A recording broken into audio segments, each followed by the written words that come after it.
Episodio 11 de 6 a 1 de La Trinchera. Bienvenidos. Vamos a hablar con un invitado especial, candidato a la presidencia, Rodrigo Paz Pereira, candidato presidencial por el Partido Demócrata Cristiano, exalcalde de Tarija y actual senador por su departamento. Líder de la Agenda 50-50, una propuesta que busca dividir equitativamente el poder y los recursos entre gobierno central y regiones, promotor además de un modelo de Estado descentralizado, institucional y enfocado en servicios públicos eficientes. Rodrigo, qué gusto. Bienvenido.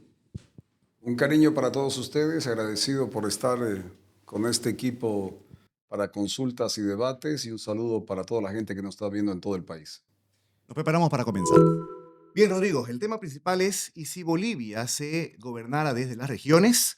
Descentralización, justicia y modelo económico con Rodrigo Paz. La primera consulta, diagnóstico de la crisis multidimensional. ¿Cuáles son los factores estructurales que nos han llevado a esta crisis? A ver, primero reiterar el agradecimiento por el espacio, agradecer que se pueda debatir sobre estas temáticas.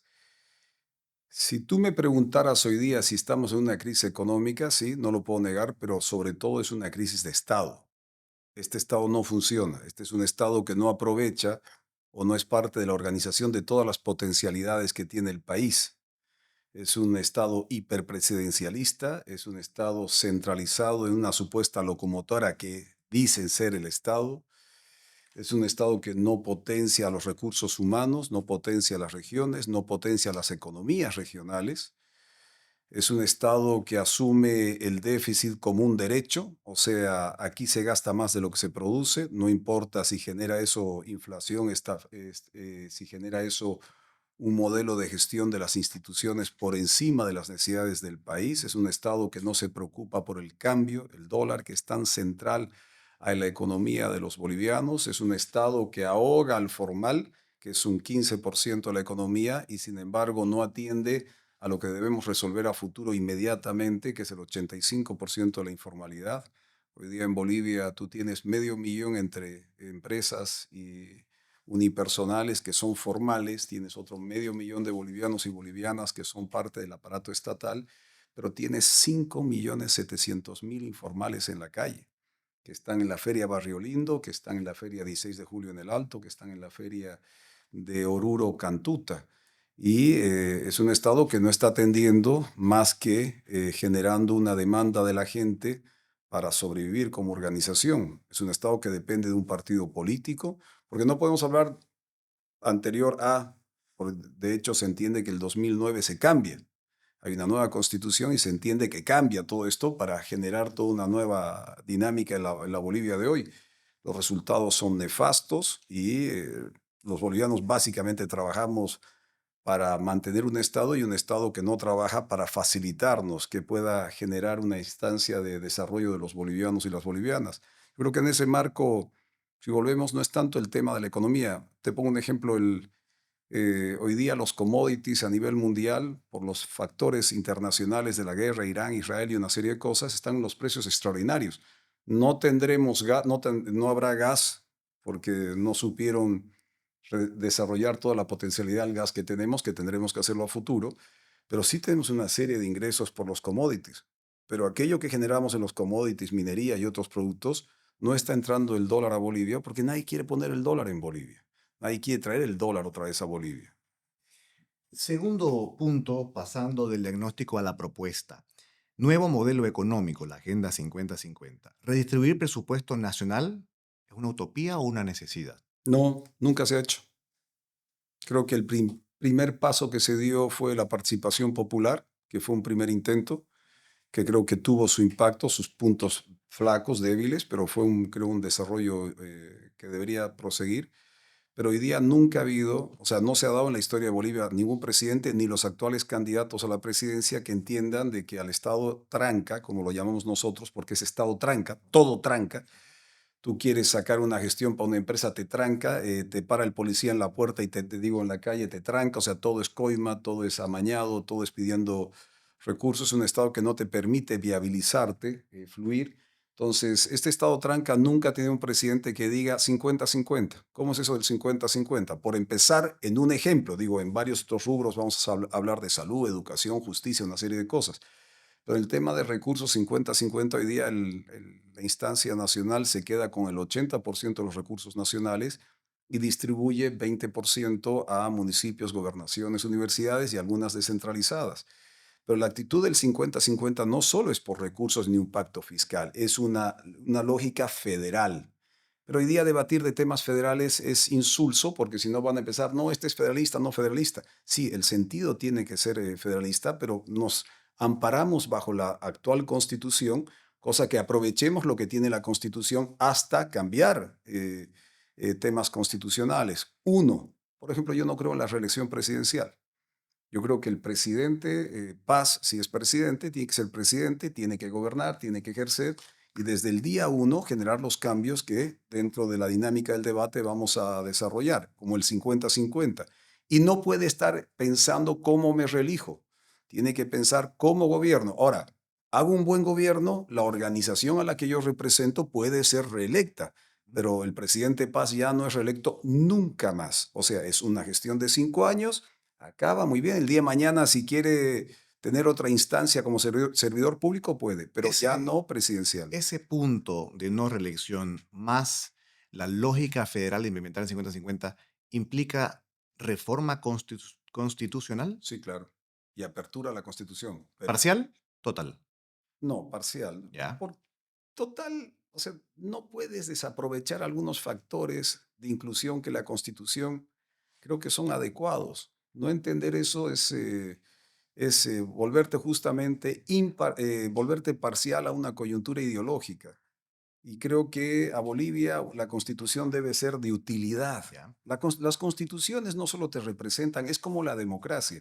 Hemos constituido una democracia para entendernos entre bolivianos. Y el alma mater de una democracia es un ámbito, un amparo constitucional. Tercer punto en el marco de la propuesta. Reforma de la justicia y lucha contra la corrupción. Y aquí la consulta. ¿Cómo desmontar el actual sistema judicial politizado? Empezando por la no reelección del presidente. El principal corrupto de la justicia son los presidentes, que entran, modifican instituciones, modifican las leyes para sus reelecciones, para voltear candidatos de oposición. Yo con Evo he tenido 16 procesos. Es hablar fácil, pero hay que enfrentar. Y le he ganado 5 elecciones. O sea, a modo que metían procesos y juicios, igual que con el actual gobierno, me metió 4 procesos como a Camacho. Golpe uno, golpe 2, golpe 3. Lo mío en Tarija, por ejemplo, puente 1, puente 2, puente 3. O sea, salvaba un proceso, te metían el segundo, el tercero. Porque en la justicia no importa la verdad, sino el escándalo. Haz escándalo, haz titular, entonces la gente te señala, ah, mira, este tiene tal. No es la verdad lo que importa. Entonces, hay que generar una gran comisión nacional. Yo siempre lo digo públicamente a la cabeza de, por ejemplo, el señor Belcé, que creo que medianamente todos tenemos una consideración prudente de un buen jurista. Los mejores hombres y mujeres del país tienen que estar en esa comisión. La principal garantía es que el presidente no sea reelecto, porque los presidentes o presidentas son los primeros corruptos. Lo digo por presidentes, pero también lo digo por presidentas, porque si bien yo soy solidario con la injusticia de la presidenta Áñez, siendo presidenta, ella y un grupo de poder manipularon también la institucionalidad y la justicia. O sea, tenemos que cortar ese nexo de la presidencia con el poder judicial. Para eso, armar esta comisión que genere con garantías de que van a poder plantear y también con cooperación internacional. El día jueves de la anterior semana estuve con la cooperación internacional de todos los ámbitos, reunión en Naciones Unidas, y le dije lo principal, estaba el Fondo Monetario, que son parte de las instituciones multilaterales, dije al Fondo Monetario Internacional, le dije, a usted no le voy a pedir yo recursos, primero hay que organizar la casa, porque en Bolivia si no roban, alcanza la plata. Ese es un concepto no mío, es de Bukele, pero creo en ello.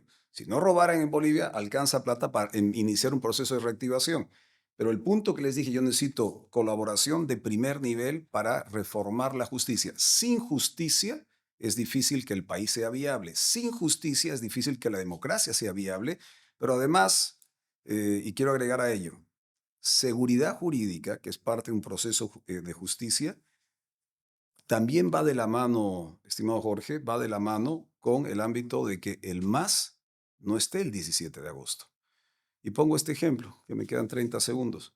Un amigo empresario cruceño se fue a invertir al Paraguay y cuando le dije, volvé para reinvertir, Rodrigo, cuando se vaya al MAS es la primera señal de seguridad jurídica y de justicia en Bolivia. Que se vayan, yo retorno. Mientras tanto, invertir o vivir en Bolivia no tiene garantías. Cuarto punto, políticas para mujeres, niños, adultos, mayores, LGBTI y personas con discapacidad. Entremos al plano social. Bueno, eso va a tener una corresponsabilidad en las regiones. Yo he sido alcalde, soy el único que ha creado la Secretaría de la Mujer. En ningún municipio de Bolivia hay una Secretaría de la Mujer. Es como si fuera un ministerio. Yo creo que en Bolivia hay que crear un ministerio de la equidad, de la convivencia social, porque no solo es un ámbito de ¿cómo se llama?, del tema de la mujer o violencia intrafamiliar. Todavía en Bolivia hay necesidad de generar dentro del estado de bienestar. Yo soy promercado, nuestro concepto es capitalismo para todos, pero también creo que tiene que haber un estado de bienestar. Un estado de bienestar conlleva a tener una conducta desde el Estado para preservar convivencia social. Creo que tiene que haber un espacio de la equidad, del comportamiento, de la convivencia, más allá de géneros, más allá de posturas personales de cualquier tipo, tiene que haber las garantías desde la institucionalidad para la convivencia. Entonces, eso es una política de fondo, pero va a ser compartido con las regiones. No es la misma percepción de una región como el Oriente, como la del Occidente en ciertas temáticas. De hecho, les voy a decir algo que les va a sorprender. ¿Cuál de los dos creen que es más, regiones son más conservadores o más liberales en el tema sexuales, por ejemplo? Aborto, que es tan polémico. ¿El Occidente o el Oriente? Oriente, más conservador. ¿Cómo la ven? Ah, bueno, después es la charla con Ujú. ellos. Evidentemente, el Oriente es más conservador y se creería por un tema de ciudad, Santa Cruz, con todo el Occidente y especialmente el Alto es mucho más liberal en conductas que el Oriente, sobre todo en este tipo de temáticas, mucho más liberal en el debate, como el concepto de seguridad ciudadana, por ejemplo. En el Oriente tiene un concepto, la seguridad ciudadana es diferente al concepto de seguridad ciudadana en el altiplano, en el alto. La violencia intrafamiliar pasa a ser parte de la inseguridad ciudadana en el altiplano. En el Oriente la inseguridad ciudadana se entiende más por la calle, la inseguridad de convivencia en la calle, mientras en el Occidente, en la parte, por ejemplo, el alto, hasta la violencia intrafamiliar en la casa, dentro de la casa se la concibe como inseguridad ciudadana. Ujú. Son valores que tienen, pues, estos temas hay que tratarlos porque hay conceptos y codificaciones que hay en el Occidente que son diferentes en el Oriente. No es parejo en Bolivia. Ni la salud, ni la educación, ni los valores morales, ni los valores católicos, cristianos, los que quieran. Cuando uno cruza y viaja todo el país, yo me he viajado más de 220 municipios, más de 230.000 kilómetros, y lo que parece tener una lógica en el Occidente es una lógica contraria o diferenciada en el Oriente. Estrategia frente a la crisis ambiental, incendios y la propiedad de la tierra. Mire, yo creo que debo ser el único candidato que no solo ha creado un parque nacional, y yo quiero que lo investiguen, el Parque El Cardón, que es el segundo parque más grande del continente de cactus y cardones. Eso está en Tarija. Hemos creado un parque nacional, desgraciadamente por la lógica de cómo lo ha creado uno de oposición, es un parque, es un reservorio nacional. Esto es un hecho real, legal, aprobado, y no se le da la atención porque debe ser que fue una creación de Rodrigo Paz, pero a su vez también hemos creado, y en este gobierno con lo difícil que es gestionar en un parlamento que hay que modificar, porque los parlamentos están dados para consensuar, acordar y representar a las regiones. Hoy día el Parlamento representa posicionamientos ideológicos, contradicciones, violencia. ¿Se han dado cuenta ustedes, especialmente a las mujeres presentes acá, que la mayor violencia en el Parlamento es de mujeres hacia el resto, entre mujeres y de mujeres al resto? Es algo extraordinario, es una medida de estos últimos 5 años bajo la lógica de la 348 y bajo la lógica de mujer-yo. La mayor violencia física que se ha dado en el Parlamento, y están las imágenes, son entre mujeres y de mujeres hacia otros géneros. O sea, ha sido una conducta reveladora políticamente, porque se entiende que el Parlamento es un escenario político de representación nacional. La inmensa mayoría de esas posiciones son ideológicas y no de orden regional, no representando los intereses de sus electores, sino de sus bloques políticos. O sea, el Parlamento está en una crisis y dentro de esa crisis nosotros logramos aprobar la ley del cóndor, que es una ley que tomen, es una ley que yo propuse. Esa ley del cóndor no solo tiene una norma específica para temas medioambientales, el tráfico de biogenética, una serie de cosas, pero también es la primera ley que genera penalización sobre el tema de quemas. En Bolivia habíamos tenido 500.000 leyes, pero el que quemaba va y pagaba una multa y para de contar. Bueno, esta es la primera norma que penaliza, pero es como el narcotráfico. Dime, si en el Chapare no aplicaras si aplicaras la norma, seguramente el Estado, si cumpliera su rol, tendrías otro tipo de conducta y podrías convertir al Chapare en un gran centro de turismo, porque tiene todo para desarrollar turismo y producción de otras cosas que no sean los ilícitos.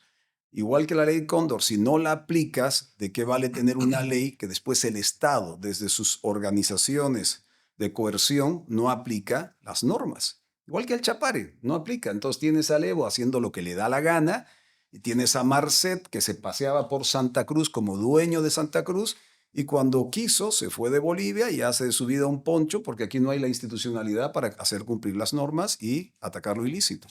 La última en esta ronda de preguntas. Se escuchó decir a Rodrigo Paz Pereira que es pro mercado y que haya capitalismo para todos.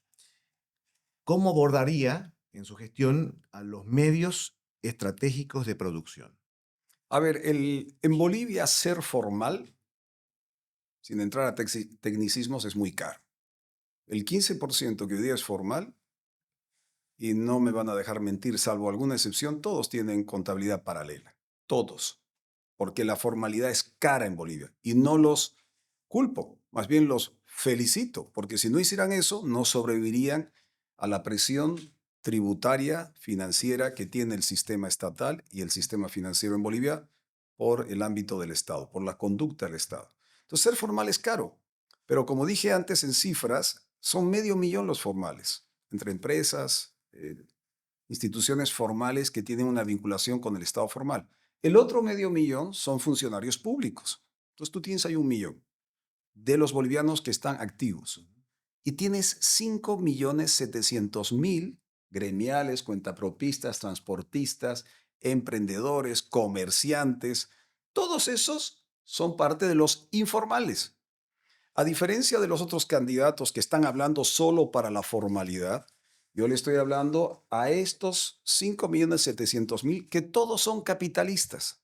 Todos trabajan con el capital, todos trabajan en mercado, todos defienden el derecho a la propiedad privada, todos tienen, si bien no te dicen de qué viven, todos tienen la casa, el auto y todo lo que puedan registrado bajo su nombre. Creen en la propiedad, creen en el individuo como un factor extraordinario de producción. Más que el individuo, quiero aclarar, porque hay una confusión acá. En Bolivia, de cada 10 empresas, 8 son familiares. O sea, no es el individuo per se, la familia tiene un rol fundamental en el desarrollo de la economía, formal o informal. Vean las grandes empresas cruceñas, los grandes nombres. Díganme que sea uno individualizado. Son familias, las grandes, las medianas y las pequeñas. Hay excepciones en lo individual, sí, pero la mayoría son familiares. Entonces, este capitalismo para todos significa que yo te voy a facilitar crédito barato, o sea, un crédito bajo en la tasa de interés. Voy a darte, te voy a bajar los impuestos abajo, te voy a bajar los aranceles, te voy a eliminar la aduana y todo aquello que signifique bloquear el flujo normal de un comercio o una economía. Bolivia, excepto algunos productos que hay que defender de producción nacional, ¿por qué tenemos que pagar aranceles por celulares? Producimos celulares en Bolivia, producimos estos micrófonos, producimos computadoras, producimos una serie de cosas que son necesarias para desarrollar el país. No, no las producimos. Oye, que entre con una tasa mínima que sirva para, por ejemplo, este celular. Bueno, que este celular, el que traiga estos celulares, pueda meter los celulares, pero requiere carreteras. Entonces, lo que te estoy cobrando es una tasa para mantener o construir infraestructura.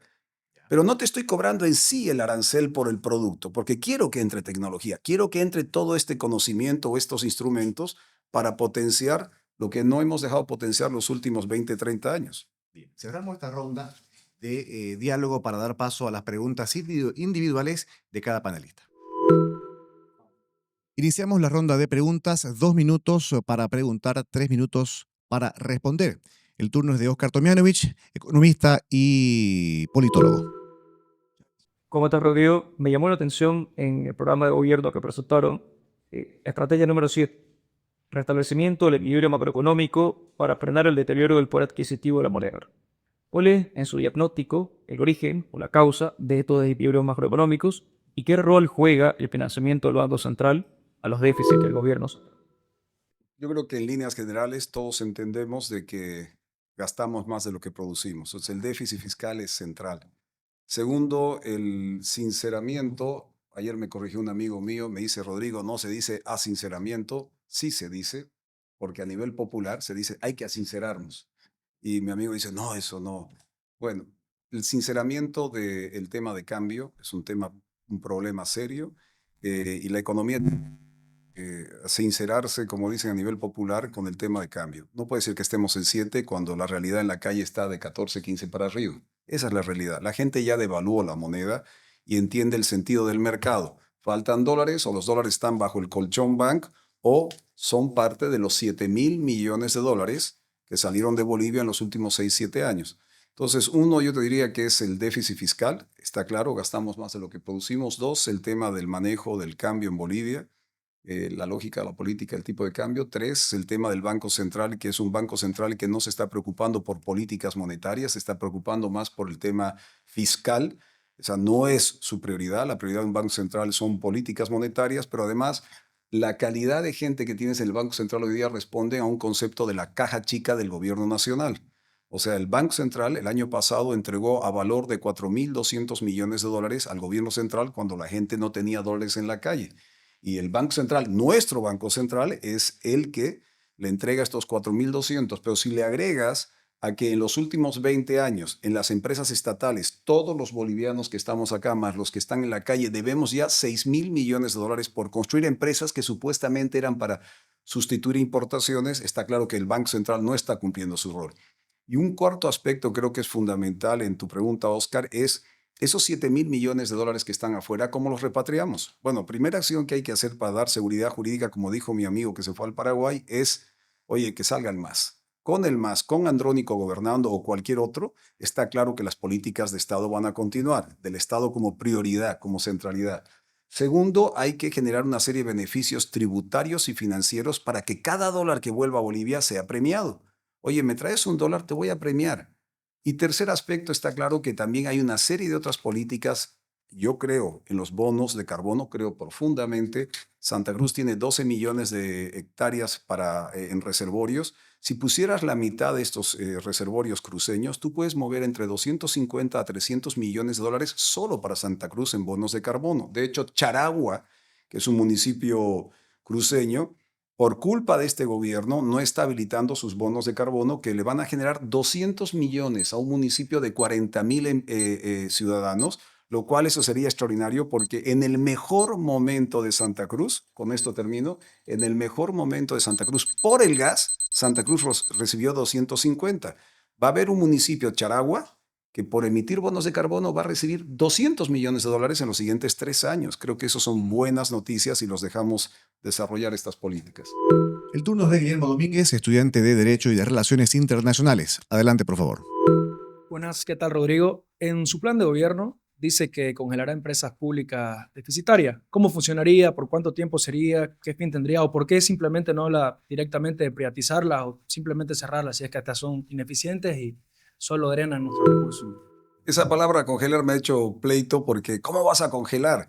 Bueno, la idea de fondo ¿qué es? Hay que auditarlas. El 8 de noviembre soy presidente, el 9 de noviembre estoy haciendo un decreto para que el 50% de los recursos del Estado central que se van para estas empresas estatales se van a ir a las regiones. Te voy a enviar cerca de 70.000 millones de bolivianos a las regiones como un hecho de inicio de declaración de ruptura con el Estado centralista. ¿Eso qué va a significar? Que estas más de 176 empresas estatales van a entrar a un proceso de auditorías. Yo no tengo nada contra las empresas estatales si son rentables. Por ejemplo, admiro a Petrobras en el Brasil. Es una empresa estatal que tiene participación privada. O sea, hay una lógica de quiero ser eficiente para mi país y voy a optar por todos los recursos necesarios para ser eficiente. En Bolivia tenemos que aperturarnos a eso.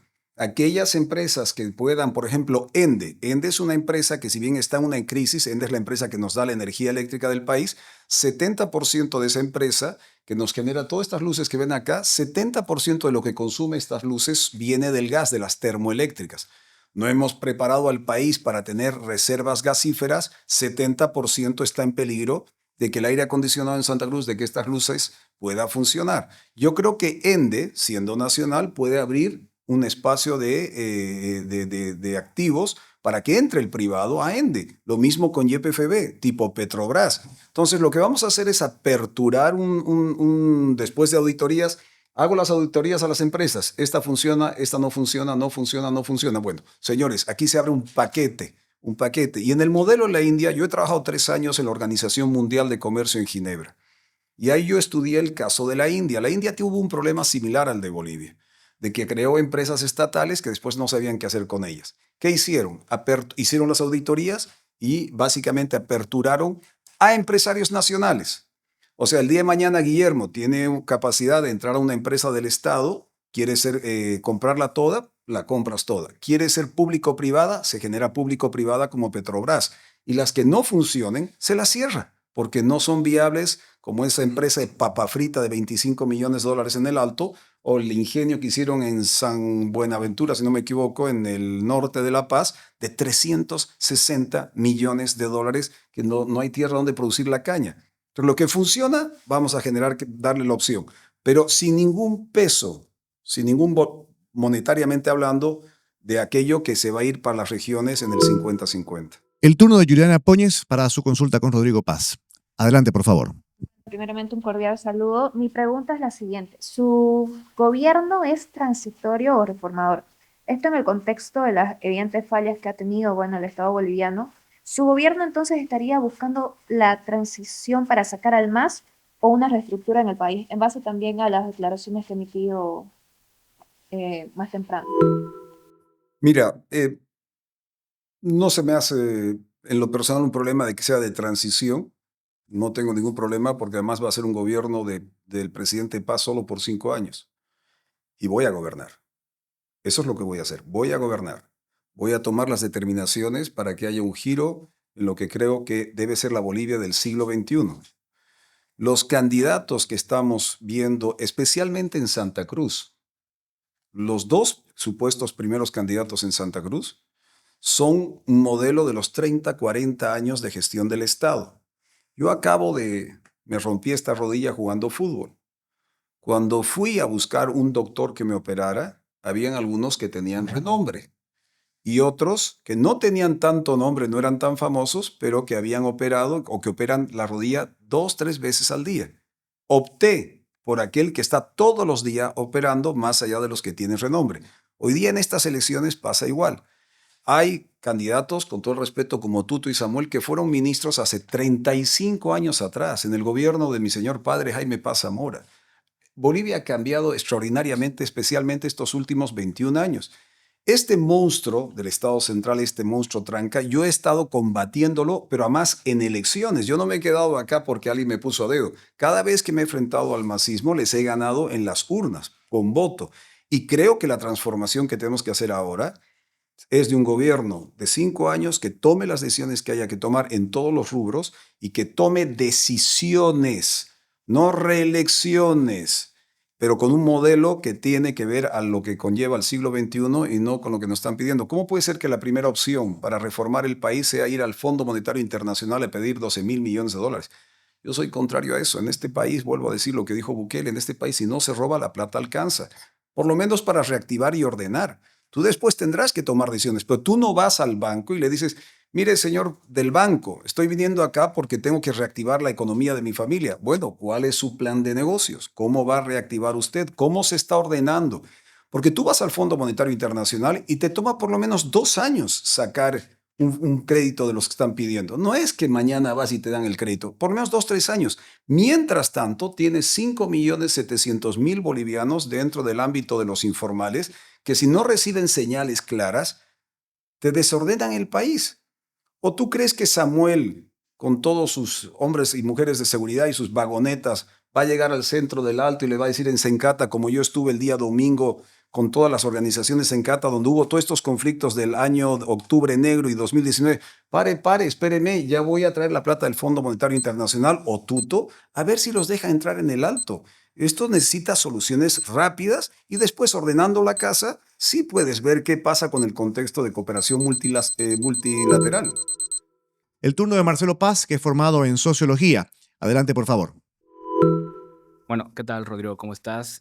Mira, siento que es necesario desmitificar un poco el discurso que hacen los candidatos. En ese sentido, cuando mencionas capitalismo para todos, a mí me choca mucho, ¿no? Por eso quería consultarte, ¿qué entiendes por capitalismo? Y cuando hablas para todos, exactamente para quiénes. A ver, termina este encuentro, salimos a la calle y ¿qué vemos en la calle? ¿Socialismo? Yo no pillo socialismo en este país. Todo el mundo funciona con el capital. El capital, es más, en el Alto hay un tata capital, hay un santo que se llama capital.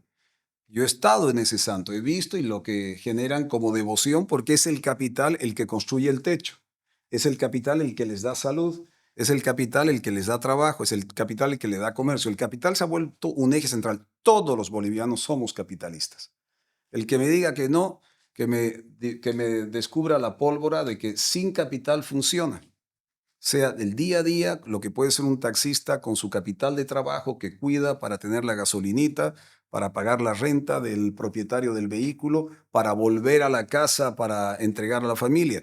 Los problemas de estos últimos días, de los últimos meses con el tema de hidrocarburos, es aquel taxista, Gerardo se llama, con el que hablaba, que de 7 días él descansaba domingo y trabajaba 6, de lunes a sábado. Con las filas, el hombre trabajó ya solo 4, 3 y medio o 4. No generaba el capital que tenía que llegar para entregar a la familia, no generaba el capital para tener que trabajar porque 3 días no podía laburar. Eso empezó a descomponer la relación de la familia. Llegaba y la señora le decía, oye, lo del día, no hay lo del día porque me he pasado 7, 8, 10 horas haciendo fila en la gasolinera. Entonces, el boliviano vive en torno al capital. Lo demás es mentira. Otra cosa es que Evo hubiera tenido 60.000 millones de dólares, que fue producto de la guerra del Chaco en la defensa de un territorio. En los años 90, descubrir Aguamampampa, el megacampo más grande que ha dado toda esta fortuna, y que este señor recibió con gasoductos construidos por el capital, con mercados negociados por el capital, con una ley 3058 Armando Bacadías visualizado para el capital, para generar el capital, con contratos por encima del precio de la media mundial por el capital y con reservorios constituidos y garantizados por el capital. Somos un país capitalista. Por eso yo hablo del capitalismo para todo. Pero ¿cómo te voy a hablar del capitalismo para todo si no te entrego capital para que tú te puedas desarrollar? Entonces, el capitalismo al que estamos acostumbrados es el de consumo. No, ese yo no estoy hablando de ese. Yo no te voy a dar crédito para que consumas. Te voy a dar crédito para producir, para generar comercio. Te voy a bajar los impuestos, te voy a bajar los aranceles, te voy a quitar esa aduana corrupta, voy a generar una institucionalidad de flujo de comercio. Básicamente voy a convertir en Bolivia, más allá de algunas industrias que tenemos, en una gran zona franca, porque es nuestra capacidad de manejar capital, generar comercio y construir economía. El capital es central, esencial a la vida de los bolivianos. El turno es del quinto panelista, Cruz Méndez. Adelante. ¿Qué tal, Rodrigo? Yo estoy escuchando atentamente sus intervenciones y me llama algo la atención de que usted habla de sincerar el tipo de cambio. En este sentido, a mí se me presenta la pregunta de qué va a hacer con los combustibles. ¿Va a quitar la subvención? ¿Qué tan fuerte va a ser? ¿Va a ser shock o va a ser gradual? Muy bien. No, yo voy a hacer clarita la regla. Hoy día movemos promedio 4.000 millones para los hidrocarburos. De los 4.000 millones de dólares, 1.500 en nuestra apreciación se va en contrabando y en corrupción. 1.500. O sea, los bolivianos hoy día nos roban de entrada 1.500, 1.400 a 1.500 millones de dólares en contrabando, ya desviado para que sea contrabando y hacer millonario unos cuantos, y el resto para el ámbito de la corrupción tan denunciada en el sistema de compra y venta de hidrocarburos. Si tú restas esos 1.500, te quedan 2.500 millones. Es lo que te queda. De estos, ¿qué yo pretendo hacer? Voy a hacer una propuesta a nivel nacional de que estos 2.000 millones, estoy separando 500, estos 2.000 millones se vayan para infraestructuras del país. Esto no es un secreto de Rodrigo Paz, esto lo he visto en Dubái. Dubái, un país que cuando empezó a generar la riqueza, le presentó una pregunta, le planteó a su población, le dijo, señores, o les doy esto en subvención para que los hidrocarburos sean más baratos, o esto lo entrego para hacer obras, carreteras, infraestructuras de conectividad para el comercio de Dubái. Y se decidió que fuera para obras, infraestructuras, y hoy día Dubái es uno de los países de ser desierto absoluta mejor conectados. Yo creo que Bolivia, de esos 2.500 que sobran, 2.000 vamos a largar para infraestructuras carreteras. Tenemos cinco fronteras en este país, más la respuesta que te di, Marcelo, sobre la construcción de esta zona franca, se podría llamar, de todo el país para que el comercio fluya entre estas 5 fronteras. Tú tienes que armar infraestructuras. ¿Por qué digo esto?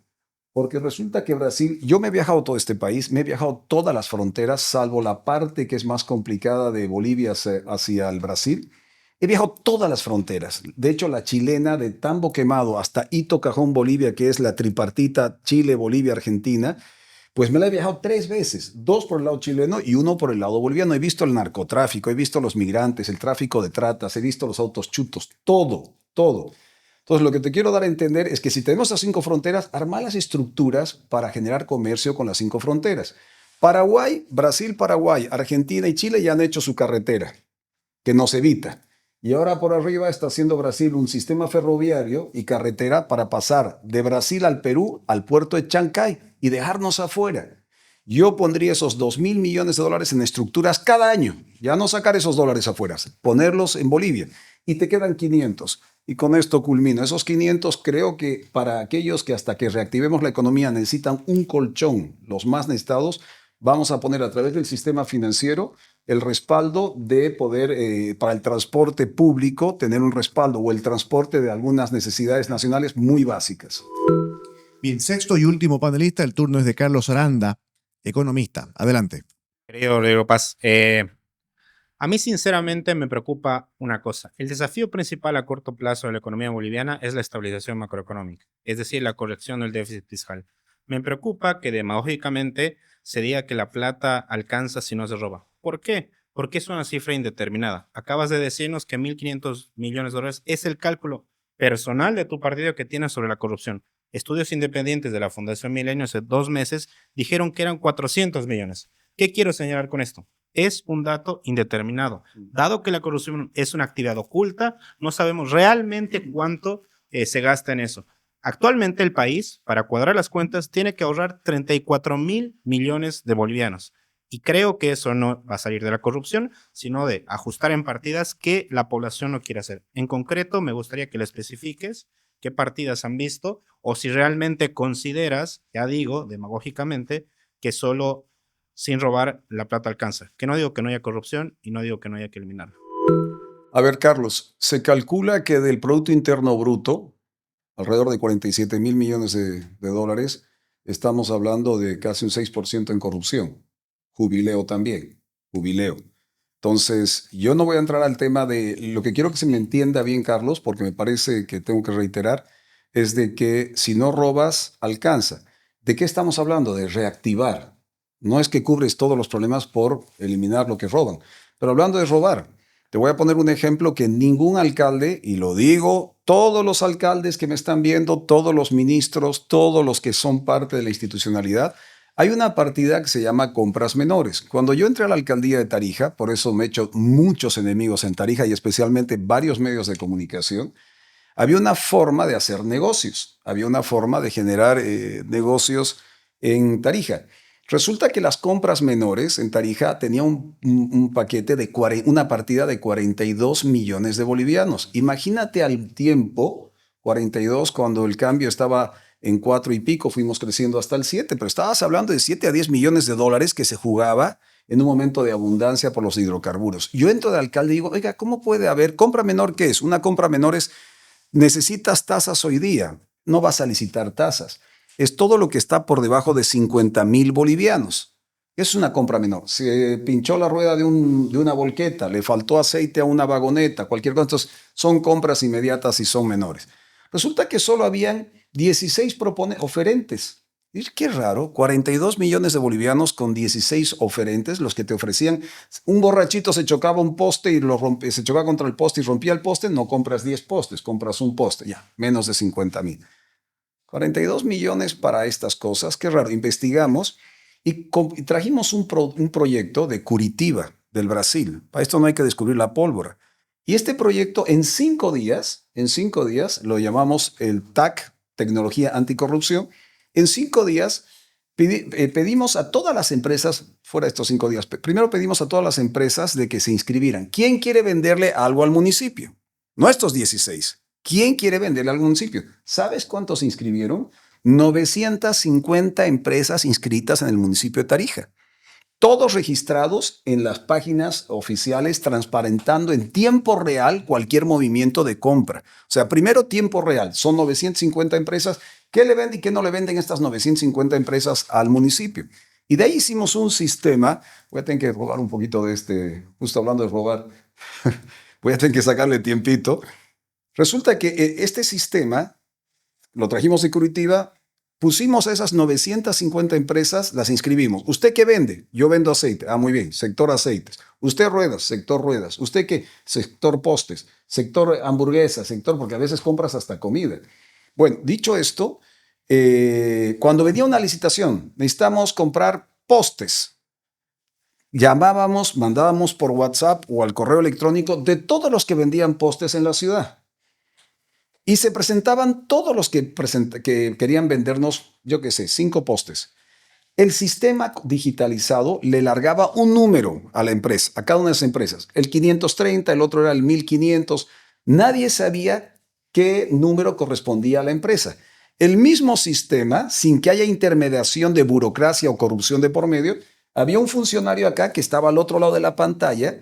Y si tu empresa era la 530, era la empresa de Carlos que vende postes, yo funcionario, la computadora me decía el 1600. O sea, no había relación entre tu número que te daba la computadora al número que daba al funcionario.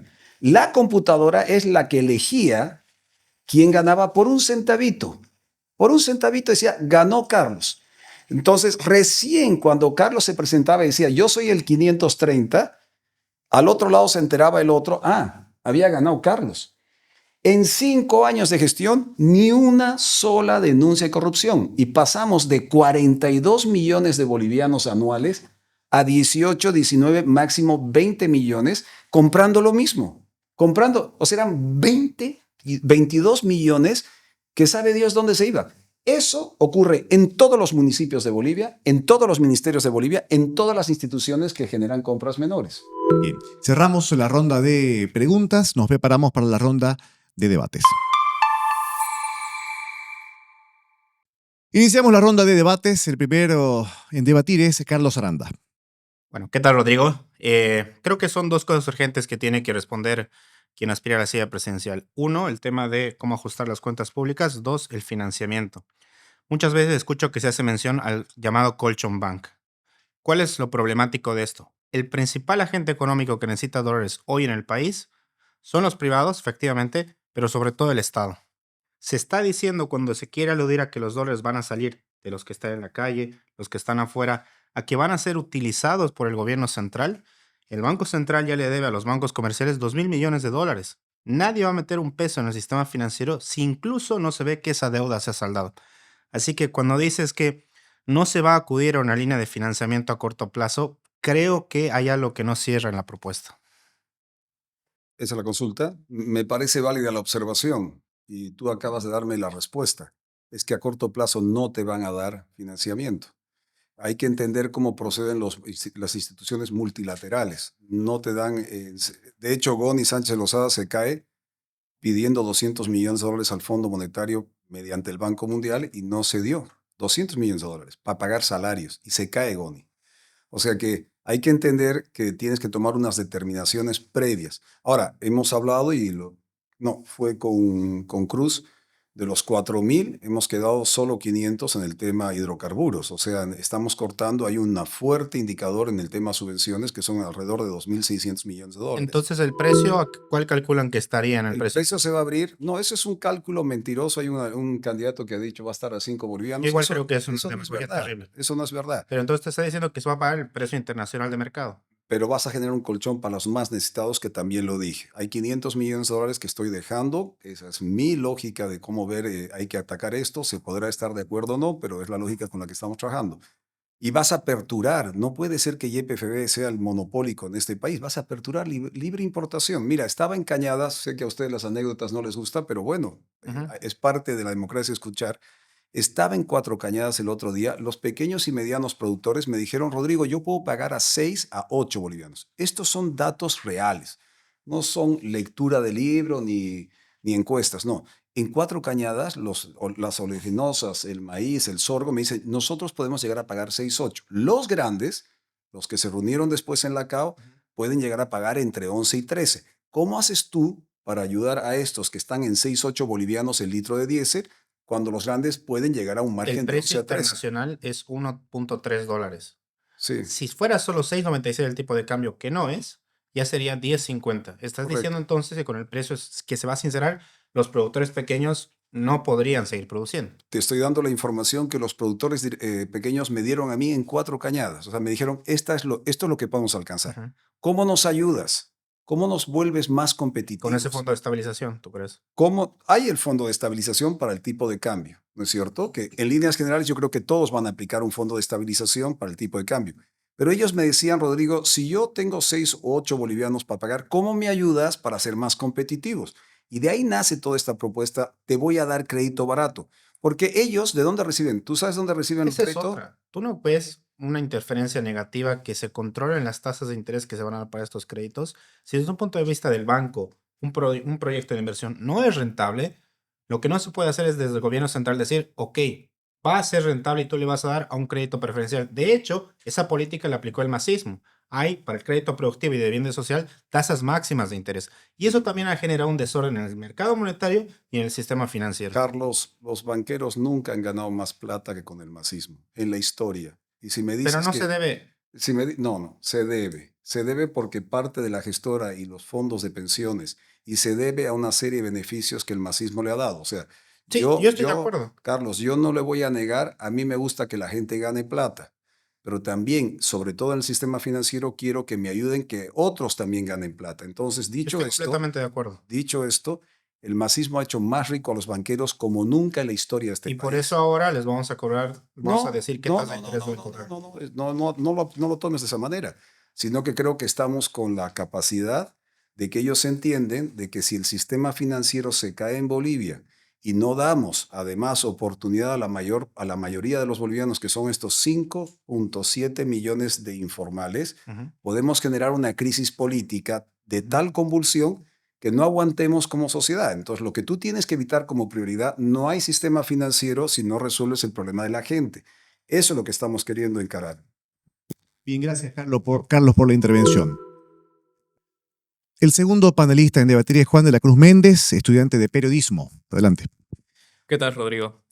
En todas las intervenciones he notado que usted lleva la conversación hacia el tema de la corrupción. Podemos estar de acuerdo que es uno de los mayores problemas que tenemos. Sin embargo, aquí yo tengo la preocupación de que se dice el problema, pero no se dice cómo solucionarlo o no se profundiza. Y ahí yo tengo un serio problema aquí. Tenemos una libertad de prensa que está en condiciones paupérrimas. El último informe de Reporteros Sin Fronteras está estamos en el 93, en posición 93. Tenemos una asamblea legislativa que no puede fiscalizar y tenemos un sistema judicial que está atacando, llamémosle, a como de lugar. Entonces, no termino de entender cuál es el tema que se va a abordar, cómo se va a funcionar esto. A ver, entiendo desde el ámbito corrupción, el tema financiero, o sea, platita, hasta el tema de la corrupción que se está dando en el tema de libertades de prensa o la democracia. La medida de qué tipo de democracia tienes para todos estos temas que estás comentando es la justicia. Mala justicia, mala democracia. Por ende, mala democracia, malo todo. Malo todo. Porque ya entra, y por eso decía, la primera reforma es que el presidente no va a ser reelecto. Los presidentes hoy día Cuando ven un medio de comunicación que lo está atacando, quítenle la pauta o háganle auditoría cruzada o háganle esto. Hay varios medios que han cerrado o han tenido que vender por la presión del Estado ante una decisión política. Entonces, por ello, la primera decisión como señal, no voy a ser reelecto. El presidente Paz va a entrar a gobernar y reformar. Pero vamos a hacer unas reformas tan duras, tan estrictas, que cuando vengan los siguientes gobiernos, sea ya de una conciencia social el hecho de que las libertades, en el caso que acabas de puntualizar, libertades de prensa, sean irreversibles. Yo hablaba antes de que entráramos a este tema, los debates. Ustedes saben que una sola vez en la vida se licitó el Canal 7 para cuál era la mejor opción de un medio de comunicación que no sea estatal, que no sea del partido. ¿Sabían o no sabían eso? ¿Ustedes creen que pasó eso alguna vez? ¿O siempre el Canal 7 ha sido del Estado y del partido de gobierno? Vale, aquí tengo una pregunta. Sobre el tema de la libertad de prensa. Uno de los grandes problemas que tenemos acá es que no hay ninguna ley de transparencia, es decir, el Estado Sí. no es transparente. Tengo la preocupación de que usted está usando un discurso presidencialista. A partir del gobierno se va a reformar todo y a mí eso me preocupa. ¿Y por qué en su plan de gobierno no hay ningún tipo de esbozo de borrador de alguna ley que facilite eso? Transparencia, que sea fácil transparentar o que en la Asamblea Legislativa se pueda fiscalizar, porque no se puede. Ahí tal vez hay una interpretación, acepto tu punto, más bien no es presidencialista. El no ser reelecto es no presidencialista. Es quitarle poder a la presidencia, porque hoy día la presidencia manda en este país. Claro, pero lo que usted está diciendo es que a partir del gobierno se va a reestructurar todo, cuando no necesariamente Claro, debería es que ser si así. no tienes poder, no transformas, no cambias. Primero tienes que ser gobierno. Si el 17 de agosto soy gobierno, lo primero que es reformar el no ser reelecto y a partir de ello estas transformaciones. Tienes Ya. que gobernar para transformar. Vale, entonces, ¿cómo va a ser la cuestión en la Asamblea Legislativa? La asamblea viene una suerte de acuerdo, eso se llama gobernabilidad y estoy de acuerdo contigo, pero la gobernabilidad la tienes que, hasta ahora estos últimos años, bueno, 20 años, es el poder ideológico, el partido. Y si eras del MAS, aunque sea de Santa Cruz, de Tarija o de Pando, hacías caso a lo que el jefazo decía. Por eso en el concepto del 50-50 voy a mandar recursos a las regiones. ¿Y qué estoy pidiendo a las regiones? A Santa Cruz. Oye, no me importa si el diputado o senador es del MAS o del menos. Tiene que venir a La Paz en el Parlamento, porque esta plata que te estoy mandando, si no hay cambios de normas, no vas a poder utilizar en tu región para salud, educación. Yo sé que esto no va al tema de prensa, pero también estás mezclando el tema de ejecución de recursos para desarrollo en cada una de las regiones con la libertad de prensa. Yo es compromiso. Tengo madre periodista, tengo mis dos padres que han luchado por la democracia, tengo la esencia de que la libertad de prensa y la democracia son necesarios para justamente generar este ámbito de reflexión, de debate y de información para toma de decisiones de la gente. Eso lo tengo concebido. Pero estoy seguro también de que si hay reelección en Bolivia, el presidente es el principal en deformar, o sea, todo el poder detrás de la presidencia, no un presidente, es todo un poder, es toda una casta, es toda una estructura. Yo creo que hay que cambiar a partir de la cabeza y establecer todas las normas y propuestas que se puedan dar. El Parlamento se va a poder controlar siempre y cuando tú le puedes decir a tu diputado o senador, oye, anda a La Paz, a hacer las cosas que tú has dicho que vas a hacer en tu región. Y la única manera de hacer eso es que yo te diga, te estoy enviando estos recursos, te estoy enviando estas atribuciones, tu diputado y tu senador tienen que cambiar esto y generar alianza de Entonces el regiones. Ejecutivo manda. Sigue No, siendo el problema. El Ejecutivo manda, senador obedece. ¿Eso estoy entendiendo? ¿se me permite? Te estoy mandando recursos a tu región y te estoy diciendo, como presidente, tu diputado, tu senador que tú has elegido en Santa Cruz, tiene que venir al Parlamento a cambiar estas normas, donde va a empoderar a la región. Sí, el Ejecutivo te está explicando algo que es necesario transformar. No es que mande, está construyendo un nuevo formato de estructuración del desarrollo de la economía, de la democracia, a través de las regiones. Vuelvo a decir, yo soy federalista, solo que es un tema que no hay que debatir. Yo quiero transferir esos debates a las regiones y no se centralice en el poder central o en el Estado central. Bien, bien, se acabó el tiempo. Gracias, Cruz, por la intervención. El tercer panelista en debatir es Marcelo Paz, sociólogo de profesión. Adelante, por favor. Yo quiero volver a la pregunta inicial que te hice porque siento que es necesario, ¿no? Sobre todo alguien que quiere ser presidente tiene que tener claros los conceptos que maneja, ¿no? Cuando usted habla de capitalismo para todos, siento que está hablando más de que se le va a dar ciertos recursos a las personas para generar un pequeño capital, pero no está hablando en sí de lo que son los medios de producción, ¿no? Entonces, no sé si está confundiendo los conceptos. Entonces, en ese sentido, yo quisiera consultar ¿cómo va a abordar usted esto de los accesos a los medios de producción para el sector informal? Y no hablo de los microcréditos, ¿no? Porque hablar de capitalismo es mucho más profundo, sino cómo van a ser dueños de su capacidad productiva. ¿Cómo van a ser dueños de su capacidad productiva? Claro. ¿Por qué no serían dueños de su capacidad productiva? No, por eso, ¿cómo lo van a hacer? O sea, porque usted habla solamente de dinero. O sea, el capitalismo no es dinero. O sea, el dinero va más allá, ¿no? No, a ver, hay capitalismo en el crédito productivo y hay el capitalismo del crédito de consumo. La mayor parte del capitalismo que entendemos vía Chile, Estados Unidos, es el crédito de consumo, que te ponen una tarjeta, que es un otro concepto. Del ámbito que yo estoy hablando del capitalismo, Marcelo, es el tema del crédito productivo, para producir, para generar tu emprendedurismo, emprender, tu empresa, tu patrimonio, tus recursos respetados por un Estado que se ha vuelto el eje central de la locomotora, que es un capitalismo de Estado. El capitalismo puede ser de Estado también. Tú sabías, Marcelo, que o sea, del 100% de la economía china, China es comunista, ¿no? ¿Es comunista o no es comunista? Políticamente sí, económicamente.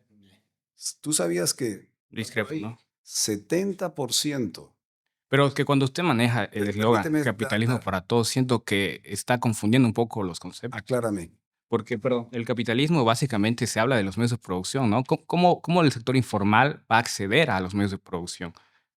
te estoy dando, hoy día el modelo informal accede a modos de producción, solo que no está formalizado. ¿Y cuáles son los modos de producción de Bolivia, por ejemplo? Por ejemplo, tú sabías, aunque sea paralelo, grandes problemas que tiene la cervecería nacional, es un modelo de producción similar a la cervecería, que está en el ámbito de lo informal. Producen, son propietarios, desarrollan su capital, desarrollan un modelo de producción privado, pero no pueden competir porque en el momento que entran a la formalidad, los impuestos, el ámbito tributario los vuelve inviables. Ser formal en Bolivia es caro, es costoso. Entonces, tienes que entender, o por lo menos intento explicar, que tú le vas a generar un crédito productivo al ciudadano, tú vas a establecer un modelo de producción donde tú vas a tener acceso a ingresar, por ejemplo, tecnología. Tus aranceles van a ser muy bajos.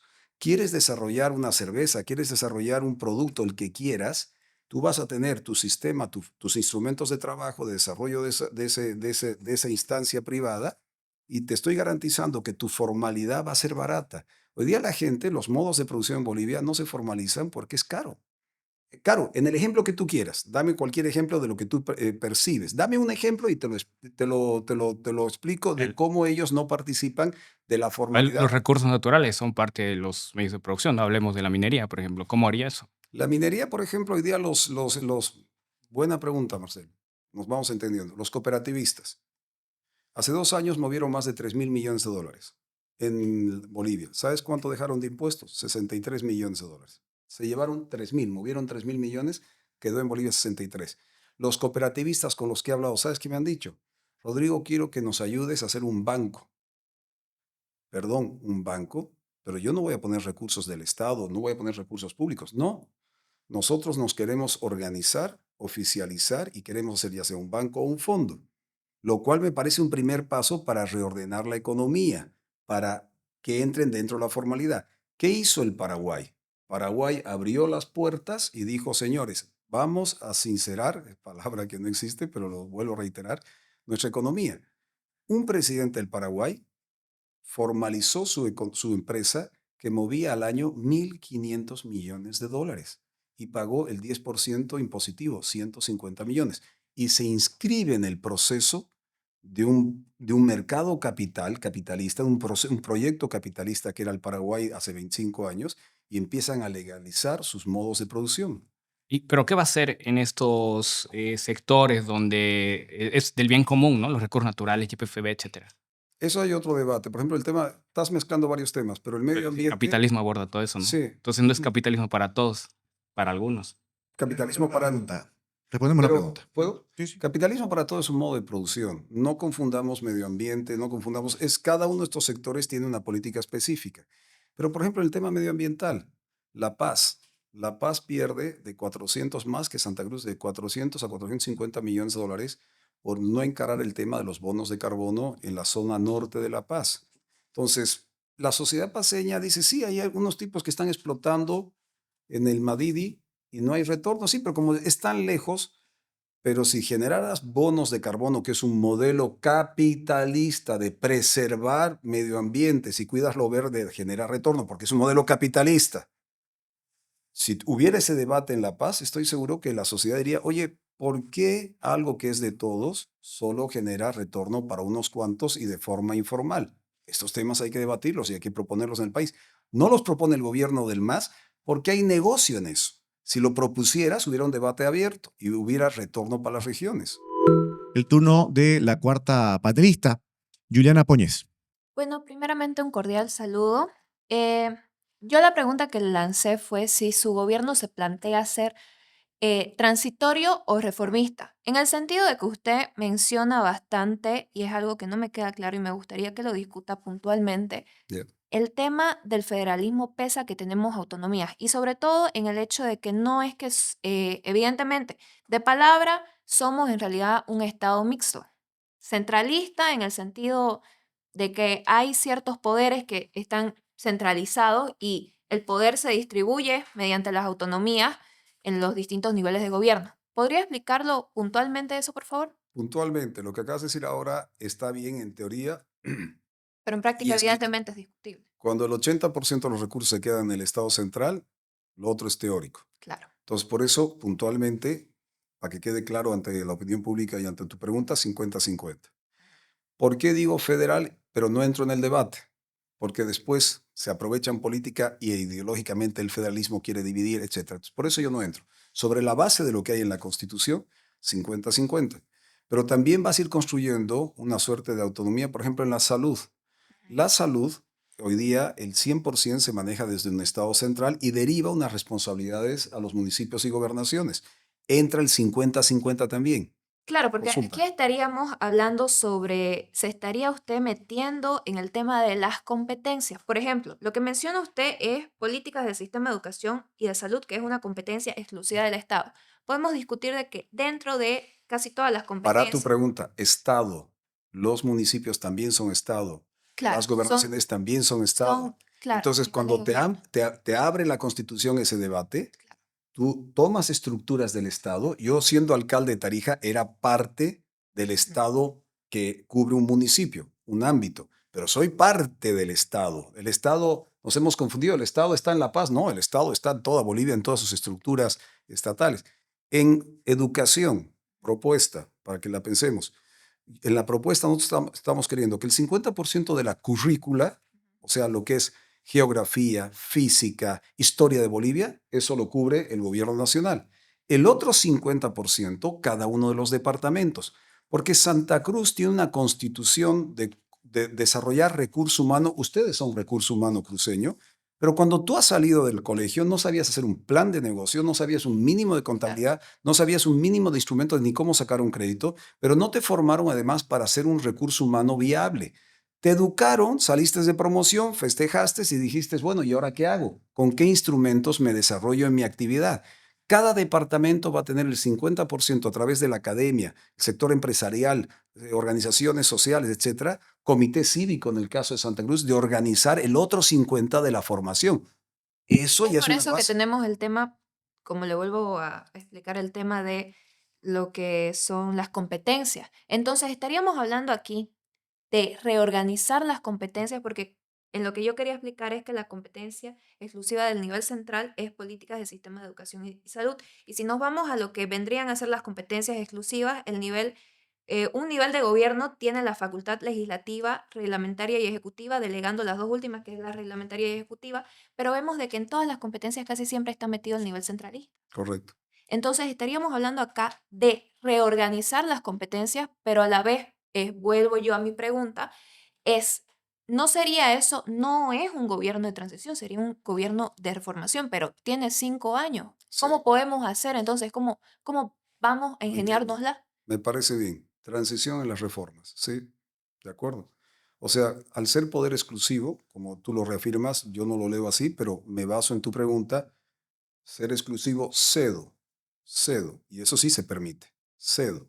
Entonces, porque lo que ha hecho el gobierno es concentrar. Claro. Nosotros vamos a recuperar. Con la participación popular estábamos en una vinculación de 60-40. 60% era el Estado central, y el Claro. 40% eran los estados, las derivaciones del Estado, que son municipios, gobernaciones. Con el MAS hemos vuelto al 80-20. Entonces, esto no es un problema de reformar la Constitución, es un problema de voluntad política. Y yo voy a poner el 50-50 en salud, en educación, en el pacto fiscal, en todo aquello que requiera fortalecer. Yo creo en el Estado desde las regiones y creo en la economía desde las regiones. Entonces la pregunta sería, y reafirmo, ¿tendríamos que volver a reorganizar el tema de las competencias? Sí. Eso sería todo. Bien. Gracias, Gracias. Juliana, por la intervención. Nos preparamos para el quinto panelista, Guillermo Domínguez. Adelante, por favor. ¿Qué tal, Rodrigo? En tu programa nunca se menciona ni siquiera una sola vez la palabra liberalización o apertura económica. ¿Cree usted en una economía de mercado o una economía ligada al Estado, con un Estado constantemente presente? No, lo primero que has dicho. El concepto de capitalismo para todos. Es verdad que hay una base del programa que se entregó y después en lo que se viaja el país, no te olvides, viajas el país, empiezas a recibir una serie de inputs, de información. Hemos largado lo que consideramos central para nuestro programa, capitalismo para todos. Y ahí está claro que el Estado va a tener un eje central de facilitador, no es la locomotora central. Claro, pero deja mucho que pensar. Hace un par de minutos comentaba la creación de un ministerio, incluso un nuevo ministerio, y si uno quiere agrandar el Estado, No, simboliza un gasto también extra, y en un país con déficit fiscal como el nuestro sería algo inconveniente. claro, no por eso vas a cerrar la justicia en este país para cortar el gasto, ¿no es cierto? Hay que diferenciar en esto, Guillermo. Hay ciertos conceptos de rentabilidad económica y hay otros conceptos de rentabilidad social. La salud no puede ser rentabilidad económica. La educación no es rentabilidad económica. El manejo de la justicia no es en números fríos rentabilidad económica, es rentabilidad social. ¿Por qué? Con buena salud, buena educación, buena justicia, generas rentabilidad económica. Pero esto es parte de un concepto del estado de bienestar. Si quieres ya por cortar gasto, cortemos todo, hasta el sistema judicial. Entonces, no puedes dejar de lado ciertos parámetros que, en mi concepto personal, respetando el tuyo, tiene que haber en la construcción del estado de bienestar, que no tiene por qué afectar a un modelo económico de mercado, donde el Estado tenga la mínima participación en lo que significa desarrollar producción. En los últimos 20 años, el masismo manejó 60.000 millones de dólares. No inventó una alternativa, nos dijo, es el gas. Y mientras había liquidez, platita, la gente estaba tranquila, la inmensa mayoría. No, tranquilo, no se preocupen, ahora va a llegar el litio. Mira, se fue el gas, no llegó el litio y no generaron procesos alternativos de producción. Claro, pero perdón, pero yo nunca dije que había que cortar la justicia, sino que yo creo que no es necesario agrandar el Estado, crearle más atribuciones para poder hacer una reforma dentro de la justicia. Yo creo que con lo que tenemos es posible y es viable. Concuerdo contigo, Guillermo, y yo nunca dije que iba a agrandar al Estado. Y hacer un ministerio es agrandar el Sí, Estado. pero de los 17 vas a cortar varios, pero creo que hay uno que se requiere de convivencia. Si el país no aprende a convivir, porque no te olvides que el masismo nos ha metido en la cabeza que somos diferentes, que somos contradictorios, que no tenemos una nación, que dijeron que éramos complementarios, pero han alimentado el odio racista, han alimentado el odio por las regiones. Y por eso yo cuando llego a Santa Cruz es broma, pero me parece una broma que también refleja la realidad. Dicen, no, cuando llega Rodrigo a Santa Cruz, no, él es árabe. Árabe es Coya, árabe es Camba. Es chistoso, pero también está reflejando una contradicción en el país a través del humor, lo de la ironía. Bueno, habla de una agenda 50-50, pero nunca aclara si el eje de esa redistribución va a ser realmente equitativo o si las regiones productivas seguirán subsidiando al centralismo. En lugar de solo redistribuir recursos, ¿por qué no plantea eliminar las competencias innecesarias del gobierno central y entrega autonomía plena a los departamentos, ¿no? Que eso implica hacer una reforma dentro de la Constitución para darle mayor competencia al propio departamento. Plenamente de acuerdo contigo, pero yo voy a trabajar con los instrumentos que hay ahora. Tú no puedes pretender hacer algo, es como Michael Jordan, el basquetbolista. Dicen que el querer es poder, ¿no? anda y clavala en el aro como Michael Jordan. No, yo quiero, pero no puedo. En función de lo que quiero, tengo que armar los instrumentos para llegar a ese objetivo. Estamos tomando las primeras fases. Segundo, yo creo en las desigualdades. Tú me dirás, ¿cómo es creer en desigualdades? Yo creo que el 50-50, por ejemplo, le va a dar una reactivación a la economía potosina. Imagínate el 50% de lo que produce Potosí, que hoy día se va al centralismo, que es bastante más ahora que lo de Santa Cruz, por el tema minería. Imagínate todas las empresas de Santa Cruz, las que ves en la calle, hoy día las Gracos, grandes contribuyentes, mandan el 100% de sus impuestos a La Paz. Pero Imagínate que el 50% de esos impuestos, la mitad de lo que se genera en Santa Cruz se va a quedar en Santa Cruz. Hoy día el 100% se va para allá. Es un cambio a la economía. ¿Pero qué garantía tienen estos departamentos de no ser castigados fiscalmente? Ser más eficiente. No, todo lo contrario. Sus parlamentarios, y es lo que hablaba con Juliana, o era con Marcelo, perdón. Tú cuando generas este cambio de legal y esos recursos van a quedar en tu departamento, ¿quién va a hacer esos cambios? Tu diputado y tu senador. A esos tienes que vigilar, no al presidente, que cumplan las transformaciones de leyes para que esas leyes amparen de que tus tributos, tu capacidad productiva se quede en tu región y no se vaya al centralismo. Bien, gracias Guillermo por la intervención. Turno del sexto y último panelista, Óscar Tomjanovich. Adelante. Bien, voy a retomar lo que decía mi colega Carlos. El principal problema que tiene Bolivia es el déficit fiscal. ¿Cómo se soluciona? Simple, con un ajuste fiscal, recortando el gasto del gobierno. El principal problema de los políticos que están en campaña actualmente es que no manejan las cifras. Por ejemplo, dentro de su propuesta de gobierno se habla de eliminar el déficit de los municipios. Está excelente, eso puede ser una parte del ajuste fiscal, pero representa menos del 0.5% del PIB. ¿Cuáles van a ser las otras partidas de ajuste? ¿Por qué pedirle a los municipios que se ajusten el cinturón, pero no así el gobierno central? Bueno, no es el sentido, pero bien que lo puntualizas para aclararlo, si no queda en duda. El déficit fiscal está en alrededor del 12% del PIB, o sea que es a todo el nivel del Estado que hay que hacer un ajuste, ¿no es cierto? El Estado a todos los niveles. Si yo voy a sacar 70.000 millones de bolivianos de las empresas estatales deficitarias, no te voy a transferir para que generes vos burocracia y mayor déficit en las regiones. No tiene sentido. Parte del corte es ajustar ese déficit fiscal. Si te voy a quitar el tema, porque voy a recortar el tema de las subvenciones, es parte de cortar el déficit fiscal. O sea, van a haber una serie de medidas que van a generar. Si te voy a aplicar el sistema TAC, esa tecnología anticorrupción que aplicamos en el municipio, es porque te voy a intentar cortar el 3% de la corrupción, que también se va al déficit fiscal, porque al final es platita de los bolivianos que se va en un gasto que no es parte de la eficiencia. O sea, hay una serie de medidas transversales en todo el país. Ok, hablemos los números. 12% de déficit fiscal. Sí. Si dejamos a los municipios sin déficit, aplicando el TAC o cualquier otro mecanismo contra la corrupción, resolvemos de ese 12% apenas un 0.5%. Todo el Estado. ¿Cómo? Exacto, pero hablemos en concreto, por ejemplo. ¿Empresas públicas se cierran o no se cierran? Esas dije claramente que vamos a la auditoría. Las que no funcionan se cierran y las que sí funcionan, pueden tener viabilidad, entra el empresariado nacional para hacer ya sea mixto, público-privado o absolutamente privado. Perfecto. Ahí, incluso si las cerramos todas, es apenas 1.3% del PIB. ¿Cuáles son? Por eso me interesa saber, sí, 1.3%, informe fiscal del Ministerio de Economía 2023. ¿Qué le va a hacer caso al Ministerio de Economía? Bueno, son las cifras oficiales. Querido Óscar, el Ministerio de Economía te está mintiendo sobre el déficit fiscal que dice que está en 7%, mamada. No, te está diciendo esa es la previsión del presupuesto general del Estado. Sí, pero tú sabes que esos números no son reales, como el contrabando, es como la función de la aduana, es como la lógica tributaria en este país, el sistema impositivo. Es mentira, no es verdad lo que te está diciendo este Estado, porque tiene que justificar no puede justificar su fracaso.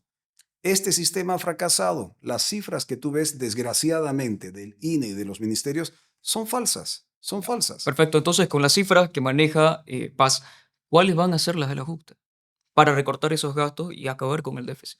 Bueno, ya tú vas a tener un ajuste fuerte con el tema de la auditoría a las empresas, que van a dejar de recibir recursos. ¿Cuánto? Más o menos un estimado. Son 70.000 millones de bolivianos. Calcúlale tú. No. Pero bueno, pasemos a la... Dime tú, porque no quiero que dar la duda. Digamos, según el informe del Ministerio de Economía, es 1.1% del PIB aproximadamente. ¿Las empresas estatales? Sí, el déficit que generan las empresas públicas, 1.1%. Pero ¿cuánto va de los recursos del presupuesto a las empresas estatales? Es que estamos confundiendo cuánto se ha destinado a esas empresas públicas y cuánto nos cuesta al año. Eso es un error contable tremendo. No hay que confundir cuánto yo he rogado para que funcionen las empresas públicas y Ya, cuánto me cuestan cada año. ya. Eso es una confusión que ya hubo en otro programa y me parece que es importante matizarlo. Yo Sí, la acepto con toda la honestidad, sí. difiero de lo que tú interpretas, pero la acepto. Ok, perfecto. Pasemos a otra partida que podría contribuir al gasto. Dale. ¿Cuáles serían las otras opciones que maneja?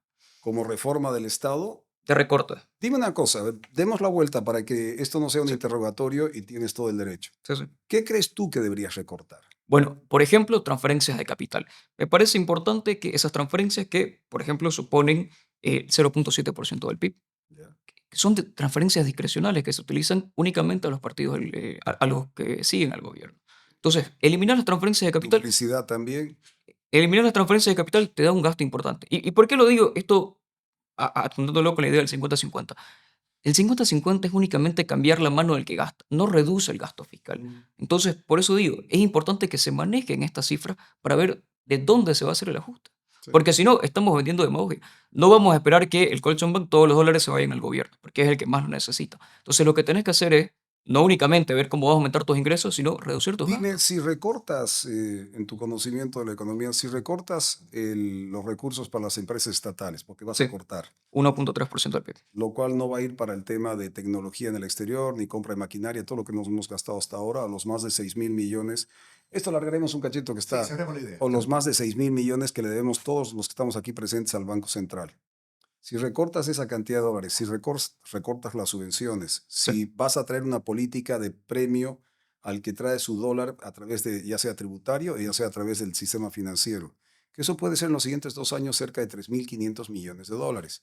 Y permitir, porque la primera seguridad jurídica, como dije al principio, es que el gobierno del MAS se vaya, porque tiene que haber una política diferente de que el Estado no va a ser lo central, sino las garantías para el comercio. ¿Cuánto crees tú que en los siguientes 2, 3 años podamos retornar o reactivar de los dólares? No para el gobierno, porque ya no los va a necesitar. Hemos hecho todos estos recortes.